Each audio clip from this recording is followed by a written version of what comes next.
2 ዓመታት ከሰራው በኋላ የገባኝን አንድ ነገር ልንገራችሁ። ሶሻል ሚዲያ ኮንቴንት በምትለቁበት ሰዓት እንደ ቢዝነስ ትሪት አድርጉ።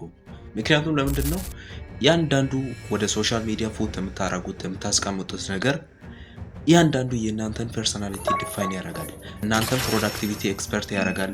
ሜቢ እናንተን የዲጂታል ማርኬቲንግ ኤክስፐርት ያደርጋል። ለዛ ምንድነው ያንዳንዷ ሶሻል ሚዲያ ላይ የምታስቀምጧትን ነገር ጀስት ዲቴይሉን ማወቅ መቻል አለባችሁ። ለ2 ዓመታት እኔ ባለፈው ዓመትም እዚህ ግቢ ነበርኩኝ። ብዙ ቪዲዮ ሰርቻለሁ ምናምን በት እነዛን ቪዲዮዎች እንደ ዩቲዩብ ላይ ለቃቸዋለሁ። ግን I don't treat YouTube as a business. even TikTok ራሱ እንደ ቢዝነስ አልቆጥርም። because እንደ ሆቢ ስለማየው ዝም ብዬ ኢንጆይ አደርጋለሁ፣ ኢንተርቴይን አደርጋለሁ። ዝም ብዬ any place anywhere ቪዲዮ ሰራለሁ።